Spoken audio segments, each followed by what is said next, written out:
सबसे पहले अपना महेश्वर शिव गुरु के चरणों के प्रणाम करतानी। माता गुरुआइन के चरणों के प्रणाम करतानी। ये धरती के कालखंड प्रथम शिव के शिष्य साहब श्री हरेंद्रानंद के चरणों के प्रणाम करतानी। दीदी माँ नीलम शक्ति स्वरूपा के चरणों में प्रणाम करतानी।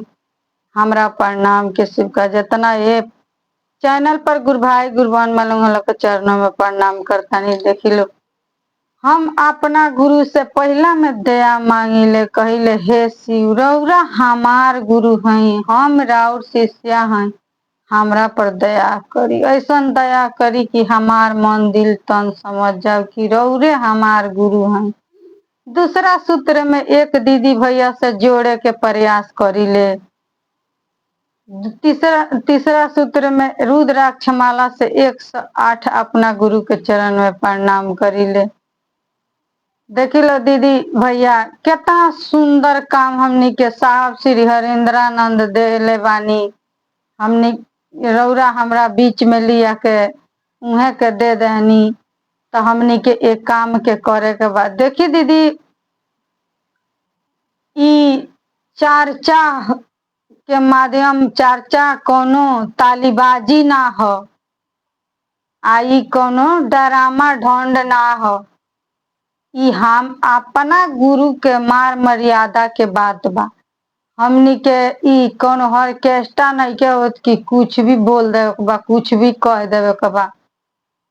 ई साहब श्री हरेंद्रानंद इतना सुंदर काम देले बानी, अपना गुरु के मान मर्यादा के साथ के भाव प्रेम से हमनी के करे के बा, करावे के बा, चले के बा, चलावे के बा। तो देखी दीदी, हमनी के कहीं भी जाई सन एक भाव में, तो कोई कहे कि शिव के शिष्य चल रहल बा अपन गुरु काज करे खातिर, एक भाव में रहे के। तो हमनी के अपना गुरु के बात करे खातिर आगे बढ़तनी सन। दीदी देखी लो कितना सुंदर के काम बा। तो हमनी के साहब इतना सुंदर काम देनी। मंडल सर बानी साहब श्री हरेंद्रानंद के दोस्त रहनी, तो उहो के ऊ शिव भगवान के गुरु बना दहनी कि भगवान शिव के गुरु बन जा। वो काम करत रहनी, चलते नहीं चला। तब मजाक में एक दिन के बात है कि मंडल सर कह देनी के हरेंद्रानंद, तू तो परसदीय महादेव के चढ़ावे लो, बेटीले जाला प्रसाद वहाँ के भोग लगाओ के, तो तहार प्रसाद तो भोग ग्रहण कर लेनी। हम तो वही महादेव के हम चढ़ानी, तो हमार प्रसाद काहे ना ग्रहण करेनी। तो वो दिन कहतनी कि थी 3 गो बर्फी लिया रहनी, आ कहनी मंडल सर कि हमार तो बर्फी हम कनिया जगह रौरा कहे नी होगा, हमू कहनी हाँ, तो हमार तो बर्फी रखल ही रह गई। तो साहब कहनी हरेंद्रानंद साहब कि क्या दिल है कि ग्रहण कराने के? तो गनी तक कहनी भाव से। तो बर्फी 3 गो रहे, तो में से 1.5 गो बर्फी महादेव ग्रहण कर लेनी, 1.5 गो रह गो। तो ई कहनी कि हम तो वही कहनी हम जगह तू कहेला तेहिया। तो ई कहनी साहब कि तू दिमाग से कहेला आ हम दिल से कहिले। तो साहब जौन भी करत रहनी, एक गो चमत्कार ऐसा होत रहला कि जब भी प्रसाद वहाँ के दीदी भैया शरीर में रहनी है, तब वहाँ लोग के चमत्कार एक गो होत रही। वहाँ लोग के पूजा घर में हर प्रसाद ग्रहण कर ले महादेव, कुछ फल नया आ जाई, कुछ फल उनमें से गायब हो जाई, ग्रहण कर ले महादेव। तो साहब बहुत महादेव के प्रति दिल में, देखी दीदी हर कोई साहब ना हो, कोई ट्रेन बनावेला तो उस पर केहू चढ़ेला। साहब हमनी के बीच लिया के देले बनी, तो हमनी के प्रयास के करे के बा, एक दीदी भैया से जोड़े के बा, हमनी के जोड़े वाला काम। साहब कहनी कि साहब कहत रही कि वहाँ के साहब श्री हरिंद्रानंद जे हमार जब जन्म भइल तो दिन दीपावली के दिन रहे 8 बजे 8 बजे दिन में भइल, लेकिन रात में दीपावली मनल तो रोशनी आ गई, लेकिन रात तो बहुत अंधेरी थी। माने अंधेरे रात में उजाला आ गई। तो उहे एगो रोशनी के दूसरा के जीवन में प्रकाश देवे के हरदम साहब सोचले बानी। आ देखी दीदी जब साहब शिव के गुरु बनैनी तो हर एक दीदी भैया के दिल में उतारे वाला काम कहनी गली गली में। तो ये दीदी भैया कहले नहीं कि आ गईलन 3 लोकवा से शिव गुरु धरती पर आ गईलन। 3 लोक से साहब उतार दनी धरती पर। तो साहब के दिल में हरिंद्र भैया के दिल में समा गईनी। 3 लोकवा से शिव गुरु आ गईनी। साधु में समयनी, संत में समयनी, साहब के दिल में समा गईनी। 3 लोकवा से शिव गुरु आ गईनी। बाघों में समयनी, बगीचा में समयनी, कलिया में आके समा गईनी। हरिंद्र भैया के दिल में समा गईनी। 3 लोकवा से शिव गुरु आ गईनी। कलयुग में शिव गुरु आ गईनी, लेकिन नीलम दीदी के दिल में समा गईनी। 3 लोकवा से शिव गुरु आ गईनी। तो दीदी ऐसा समय नहीं कि भैया नु हर एक दीदी भैया का दिल में उतार के वो दीदी भैया का दिल में ले समवा देनी कि रहुओ लो 3 काम करी लो, जहाँ जाई लो तहाँ बताई लो, हर एक दीदी भैया खुश रहस। तो देखी दीपक जलेला तो अजोर हो जाला। वही भैया कहनी कि दीपक के जहाँ जलेला तहाँ अंधेर रहेला, लेकिन आगे के रोशनी तो अजोर रहेला। तो आगे के रोशनी उजाला बाटे। तो हर एक दीदी भैया के जीवन में उजाला देवे खातिर साहब सोचत गईनी। अब उ काम हो रहल बा। हमनी के 3 काम कैले तो हमनी के जिंदगी में उजाला आई। हमनियों के एक दूसरे गुरु भाई के जिंदगी में उजाला दिहल जाई। तो देखी दीदी भैया साहब के दिहल राह पर चल जाई तब तो दीदी माँ के दिहल राह पर चल जाई तब तो देखी दीदी भैया मंडल सर से साहब तो डिप्टी कलेक्टर रहे कहनी। आ डिप्टी में जब जाई न तो मंडल सर से कही जे जाना कह जे वकील साहब के भगवान शिव के गुरु मान ली, जाना कह जे मंडल सर से जे भगवान शिव के गुरु मान ली। तो वकील साहब से मंडल सर जाई तो रोज पूछी, लेकिन एक बतिया रोज कही। तो देखी दीदी जेकरा संगे जे रही ओइसने बनी है न, उ ओइसन बन जाई। साधु के संगे जे रही उ साधु बनी, चोर के संगे जे रही उ चोर बनी, दर्जी के संगे जे रही उ दर्जी बनी। आ महादेव जे ले लेबा ओकर संगे तो महादेव खानी बन जाई। तो हर एक दीदी भैया के दिल में महादेव साहब उतरनी नु आ हर एक राह में चलौनी। तो हमनी के जोड़े के प्रयास कल जाई। तो हमनी के 2-4 गो गुरु भाई के चलावे के प्रयास कल जाई। तो देखी दीदी भाई प्रयास से सब काम होला। प्रयास कल जाई तो हर एक काम हो जाई, आसान हो जाई। तो देखी दीदी भैया उ का कहनी कि रोज मंडल सर जाई नु तो वकील साहब के कही तो वकील साहब कसना ना हम शिव भगवान के गुरु ना माने में से ना माने के हम वकील करी ले। तो हमरा माने बोले का रहेला, अरे कुछ वकील में कुछ बोले के पड़ला झूठ साच। तो हम ना माने रोज कही रोज कह ना माने ना माने।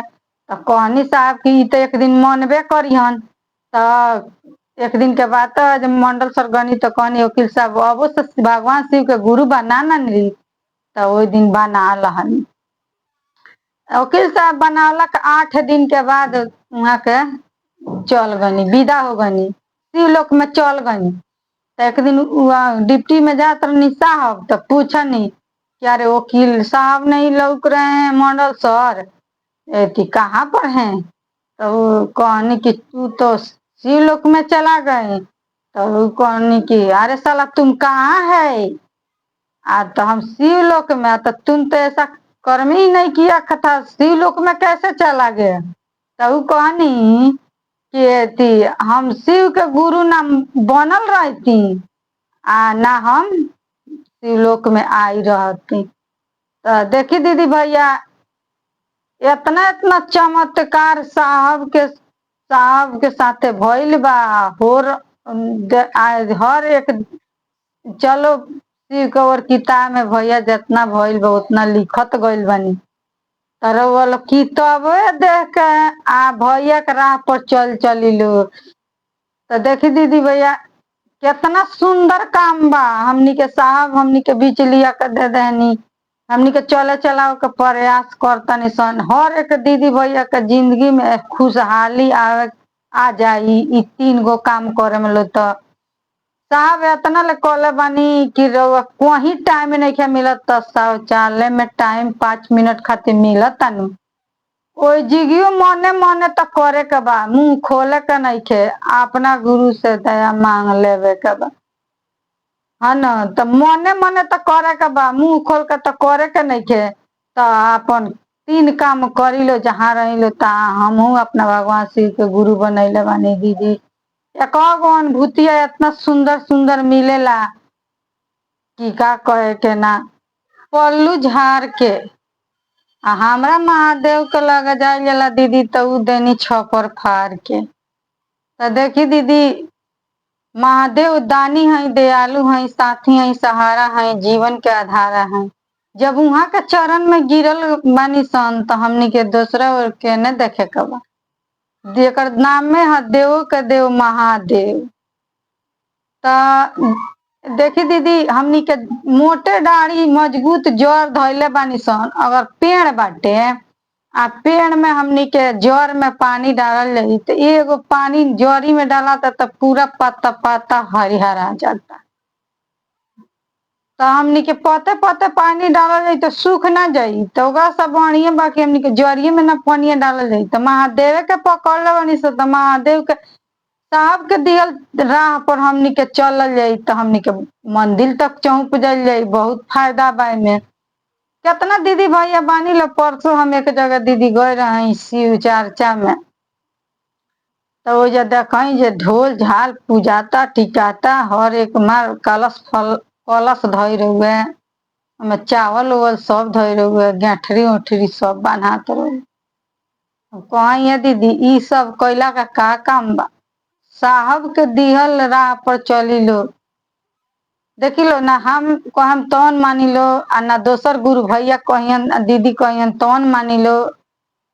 साहब लिखला बनी शिष्या अनुभूति किताब, वही राह से चली लो। किताब ते 2-4 गो गुरु बहन कहीं लो कि हमरो किताब चाहिए दीदी, हमरो का मंगा दी, हमरो का मंगा दी। हम कहिए दीदी ऑनलाइन से सब किताब तो रोल को दुआर पर चली आई तो हमनी के चाहिए। हम कही एकरा से बढ़िया का चाहिए? किताब के माध्यम से चली लो। हई कुली कैला का काम बा दीदी?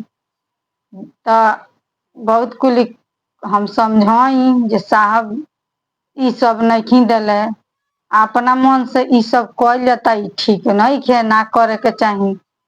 किताब के माध्यम से चल जाई, बहुत फायदा में रहल जाई। ऐसे जे हमनी के मदद करे वाला बीच में साहब भैया नीलम दीदी बानी लो। वहीं देखी लो दीदी पावर हाउस से बिजली आवता तो बीच में ट्रांसफार्मर लगावल जाता नहीं। तो ट्रांसफार्मर तो से हमनी के बाटे नियम की वजह से उठावल जाई ट्रांसफार्मर तो लाइन आ जाई, ट्रांसफार्मर तर से गिरावल जाई तो लाइन कट जाई। वैसा ही बा कि साहब भैया के कनेक्शन महादेव से बा, साहब से कनेक्शन हमनी के बा। तो के कर चली? हमनी के जौन कहल जाई तो साहबे के चली, जौन भी बात कहम साहब तौने चली। तो हमनी के महादेव तक चौपे के कोशिश कल जाई अपना साहब भैया से कहिए के। तो उहे हमनी के राह दिखैले बानी, उहे चौपा सकतानी हमनी के अंगुरी द के। 3 गो सीढ़ी डाला बानी महादेव तक चढ़े खातिर। दया मांगी चर्चा करी नमः शिवाय से प्रणाम करी हथियार देले बानी। तो देखी दीदी हमनी के ई कामवा करे के बाद लेकिन ओ जगहिया पर वहाँ के नाम लियाइए के साहब श्री हरिंद्रानंद के नाम लिया के माँ दीदी नीलम के नाम लिया। काहे से कि उहे लोग गुरुदाता हैं लोग हमनी के गुरुदाता उहे लोग हैं लोग। तो देखी दीदी ई कामवा हमनी के कइल जाई नु उहाँ लोग के दिहल राह पर चलत तनी सन तो हमनी के बहुत फायदा में रहल जाई। हई अपना मन से जल धराता कलसा धराता कलसा में के पानी उठा के मुड़ी पूछ जाता पियल जाता। उ साहब कहाँ लिखले बानी कहीं किताब में शिष्यानुभूति चाहे चलो सी के और किताब में कौनो दोनों किताब में कहीं लिखल बा त बताई लो कहीं दीदी कि ये माध्यम से चली लो कि हमनी के वो राह में हमनी के साहब दीदी साथ दी लो वो राह में चले के बा। तो दीदी तो मन ही लो जस चल हाँ ठीक बा हमनी के किताब दीदी मंगा दे। हम कहीं बहुत अच्छा के बात बा हम मंगा दे। एगो दूगो नाम के घोषणा भी मिलू है बहुत अच्छा काम भुए। तो हमनी के दीदी अपना मन से कल जाई तो अपन दिमाग लगा जाई तो थोड़े ही कुछ हो बा। हमनी के जौन साहब भैया चाहे महादेव चाहिए तौन हो साहब दीदी करावे वाला बीच में बानी लो या कहो पंक्ति उहे के दियल हमनी के बोले के बा चले के बा चलावे के बा हर एक दीदी भैया के राह में ढकेले के कोशिश करे के बा चलता नहीं लो तो बहुत बढ़िया के बात बा। तो देखी दीदी हमनी के इतना ही काम करे के बा साहबे के दिहल कामों में हमनी के फायदा बा। तो हमनी के दोसर काम करे कहीं जाइल जाई 3 गो काम कइल जाई 3 काम में हमनी के फायदा बा। 3 गो काम कइल जाई हर एक मंदिर चकले चौक जाइल जाई। देखी दीदी एक जगह नीलम दीदी चर्चा करे गई रहनी शरीर में रहनी तब के चर्चा करे गई रहनी दीदी के तो कौची के कमी बा वहाँ के घर के तो लोग लइका हर एक पढ़ल लिखल सबे बा। तो वहाँ के 9 गो आंगन के घर के आंगन के मकान बा। तो दीदी अच्छा खासा घर के रहली लेकिन महादेव के राह में कौन निकल गईली तो काहे निकल गईली उनकरा दिल में कुछ लोभ लालच ना रहे उ अपना महादेव खातिर निकलनी दीदी अपना महादेव खातिर निकलनी। तो देखी दीदी लवली दीदी के नौकरी भी ला गई रहे 2-3 महीना नौकरी क के भी आ साहब कहनी कि ना नौकर बने के बाद तो अपना महादेव के ना नौकर बनिया लोग है नौकरी करे का चाहती लो तो का बरखा दीदी नौकरी ना कर सकती पढ़ल लिखल सभे बा लेकिन अपना महादेव के काम में ढुका देनी साहब जी ये काम करल में फायदा बा। तो देखी दीदी हमनी के फायदे वाला नु काम करे के बा कि हमनी के अपना महादेव से झुक के हमनी के जौन चीज कहतनी सन हमनी के ऐसे अनुभूतिया मिलता मिली है न। तो इहे काम करे के बा। तो दीदी चर्चा करे गईनी तो देखी तो वो जगनू दीदी तो अच्छा घराना के रहनी वहाँ के इतना मच्छर काटा सन पेपर बिछा के दिन रात हो गई पेपर बिछा के आ उस दिन सुता रहनी आ मच्छर काटा सन तो नींद ना आवे दीदी के।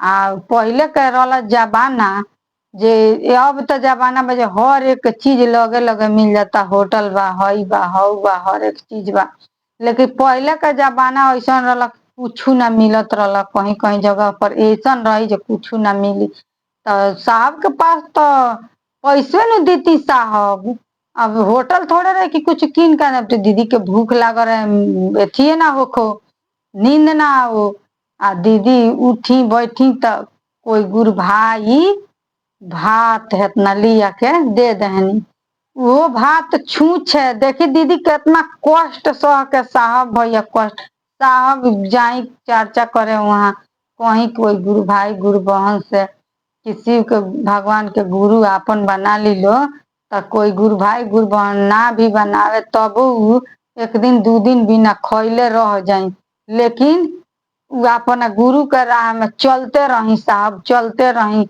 लेकिन कहते कहते कहते कहते साहब कितना एबरा शीशता हर एक दिशा में गूंजता नाम करोड़ों में गूंजता, लेकिन साहबे के दिहली काम नहीं होता। देखी ना तो कहनी जे साहब जे नमक कम से कम लिया कर दे दो, के गुरु भाई रहे तो नमक लिया कर दे दो, तो नमको ना दहनी गुरु भाई।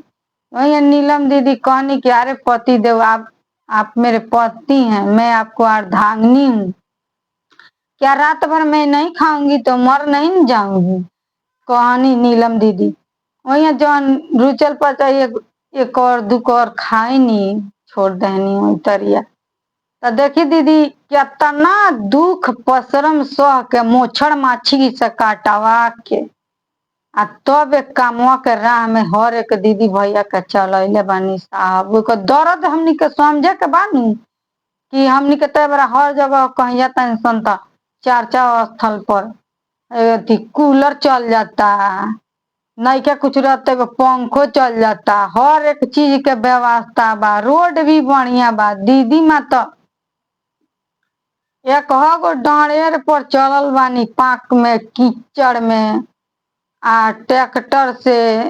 वो बड़ा के जमाना में कहीं शुद्ध रोड न रहत रहल, वैसन राज घराना के रह के आ तब दीदी अपना महादेव के पीछे कितना पैदल चल के माटी के धूर धूर नहीं बुझल में चलल बानी। वहाँ के माँ बाप कहले बने नीलम तू आज ही काम अच्छा नहीं करत, तब भी नहीं मानल, अपना पति के बात मान के चलल बानी जे हमें राह में चलन तो हमरा महादेव मिल। महादेव तो कितना सुंदर वहाँ के हर एक नाम भइल बा, काम भी बा। जब तक सूरज चांद रहेगा दीदी भैया का नाम रहेगा। ये स्टेज पर हमनी के केहू लियावे वाला रहल, जब सावन लिया हमनी के